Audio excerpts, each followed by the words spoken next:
Aries, para sa kalusugan dapat ay huwag kang masyadong magpupuyat ngayong araw at umiwas sa alak lalo na sa gabi, at iwasan mo rin magbigay ng pagtitiwala kagad ngayong araw para makaiwas ka sa gastos ng wala nang balikan na pera. Signos na pahiwatig ng gabay ng kalikasan.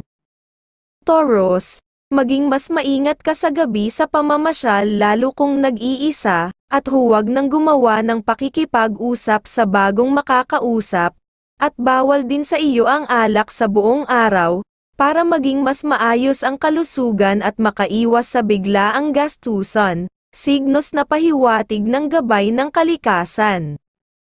Gemini, ngayong araw ay maganda sa iyo na dapat ay may striktong kang ugali, lalayo sa iyo ang mga ganid na tao, dahil kung magiging mabait ka, ay lapitin ka ng tukso ng mahilig magsamantala sa mga kahinaan ng tao ngayong araw, at maging alerto sa mga sasakyan, signos na pahiwatig ng gabay ng kalikasan. Cancer, ngayong araw ay maging mapanuri ka, dapat na umiwas sa mga kausap na may kaiabangan magsalita, at minsan ay bastos ang sinasabi dahil magagawa kang mabigyan ng bad energy ngayong araw para sa iyong mga gagawin, at maging mapamili ka sa pagkain para sa iyong kalusugan, signos na pahiwatig ng gabay ng kalikasan. Leo, mas makakainam sa iyo ngayong araw, na mahirap kang makausap o may ugaling masungit nang walang makalapit, na gusto kang mautangan, o mahinga ng pabor, at umiwas ka sa mga usapan tungkol sa pera para maging matahimik ang iyong araw, at may malakas kang sex appeal ngayong araw, nalapitin ka ng mga gumagawa ng tukso sa pag-ibig, kaya dapat ay lagi kang maging maingat, signos na pahiwatig ng gabay ng kalikasan.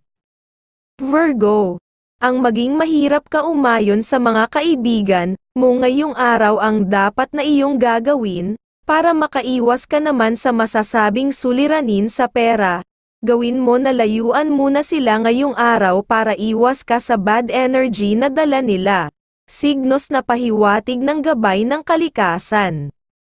Libra, ngayong araw ay umiwas ka sa kausap na mahilig mag-angat sa sarili, at kala mo na siya na ang pinakapogi o pinakamaganda, tukso siya ng away o gastos sa iyo ngayong araw, at maging alerto ka sa mga galang hayop lalo na sa gabi, signos na pahiwatig ng gabay ng kalikasan. Scorpio, dapat ay may aura kang maging maunawain ngayong araw, sa tahanan o maging sa hanap buhay, para hindi ka makagawa na ikaw din ang malulungkot, kaya maging maingat at mahaba ang pasensya sa buong araw at maiiwasan mo ang pagluha, signos na pahiwatig ng gabay ng kalikasan. Sagittarius, dapat kang maging maingat sa tao na kung magsalita ay may kaiabangan at may salita, nakabastusan ang sinasabi dahil gusto lang mapukaw ang damdamin para maisahan ka sa pera o sa relasyon, gawin mo na iwasan na kagad, signos na pahiwatig ng gabay ng kalikasan. Capricorn, dapat ngayong araw ay may katapangan ang iyong pag-uugali nang makita ng gustong lumapit sa iyo, para hihiram ng pera o hihingi ng gusto nilang pabor ay lumayo at nang hindi ka malapitan, at maging alerto kapag nasa lansangan ka, signos na pahiwatig ng gabay ng kalikasan.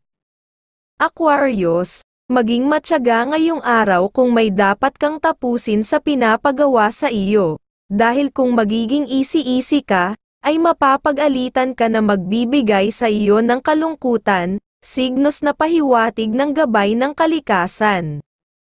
Pisces, maging maingat ka ngayong araw sa mga matatalim na bagay, at iwasan mong makipag-discussion muna ngayong araw dahil baka makagawa ka ng hindi mo inaasahan, na malungkot ka o maging mas malungkot ang iyong kausap na magbibigay sa iyo ng bad energy, at may malakas kang sex appeal ngayong araw, nalapitin ka ng mga gumagawa ng tukso sa pag-ibig, kaya dapat ay lagi kang maging maingat, signos na pahiwatig ng gabay ng kalikasan.